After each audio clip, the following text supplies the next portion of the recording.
Hi there, my name is Kathryn Alice, and this is a video Q&A. This one is called Widows, and you'll see why in just a minute. This is a very long letter that one of you wrote me with a question, and I'm going to answer the question. I'm going to have to paraphrase the letter, or else we'll spend far too long on it, but I'll give you the gist of it. A lady wrote in who's a widow, and bless you, because I know it sounds like you've been through so much. And she said she was married 10 years to a wonderful man. Everything flowed for their relationship to happen. They had kids. It was just an amazing relationship. And he died. He served in the military in Afghanistan, and he died as a result of some injuries that he suffered there after a battle with the pain. He died peacefully in his sleep. And she said that for many years she had no interest in finding true love because she was focused on going back to school and raising her children. And so she realized that she does want that again. And she also said she read my best-selling book, Love Will Find You, which is right here. And she did my CD, Finding Forever Love.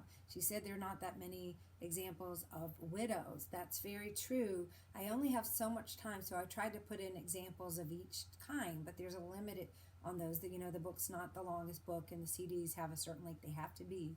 But I have many more examples, all this wall of weddings, and way more than that, of people who were widows and found love. So I want to reassure you. One day I'm going to write a book with a lot of love stories just to encourage all of you who are looking for love, because you do get it. All right. But she continues that she did realize she wanted more love. And so she said that she doesn't believe in a conscious afterlife, but she believes we're energy, and when we die, our physical matter rejoins the universe. So in a sense, we live on but not with awareness. And so she said, have you given any serious consideration to what a person in my situation, being a widow, should understand about soulmates? Is it possible that if your soulmate dies, you have another one? And she seems to be under the misconception that I say there's only one soulmate.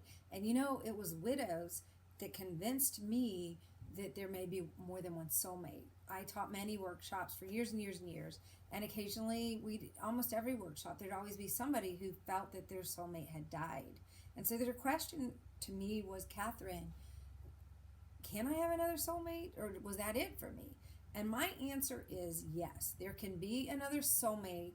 It will be different than this one, but I would never say that your husband, bless his soul, was not a soulmate, because he was. And every indication from what you said says, yes, he was your soulmate, but now you're free and you're not meant to live a loveless life for the rest of your life. You get more romance, you get more love, you get another soulmate. And so I want to reassure you that I'm sorry if you got the impression I didn't say that, because what I mean is, yes, there is another soulmate. It will be different, but it will feel just as right in different ways. There's not going to be two of the relationship like your husband, but it will be one for what you need now. Much enrichment, much love.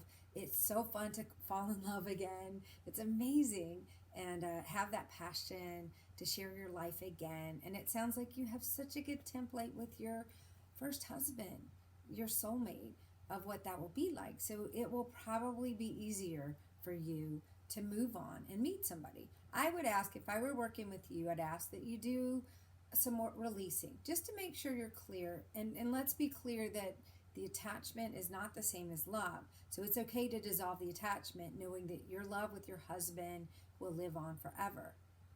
And your children are proof of that love. So it's so nice that you actually have that. And so what I would say to anybody who is in this position, a widow or widower who lost their soulmate, what they need to understand is what I've just laid out. And let me just spell it out again. Number one, yes, this was probably your soulmate, and just the love that you had, the devastation when they went, and how much it was right is an indication of that. Number two, it's okay to move on when you're ready. I don't think any soulmate in the world would want you to have a loveless life with no more connection, no more companionship, no more passion for the rest of your life. Nobody would want that. Okay? Number three, you probably do need to do some releasing to clear yourself for new love, knowing that you still will always have that love with them. It never dies. You're just, when you release, what we're doing is actually getting rid of the attachment so you can be free. Number 4, have the faith that there will be more love, because there will. Just your indication that you want love means you get it. That longing in our heart is always put there by God because we get it. We're not meant to have something dangle in our face and never ever have it. God is not mean like that. God is not cruel. God wants what you want and gave you that desire. And so rest assured, you have love ahead of you. I want you to be encouraged by that. Find your faith again and move on, and it will come right into your lap. Love will come to you for sure. And I've had it happen many times when I've worked with widows and widowers, that they do find somebody else and they fit right in with their family, and it's not the same, but it's such a wonderful love.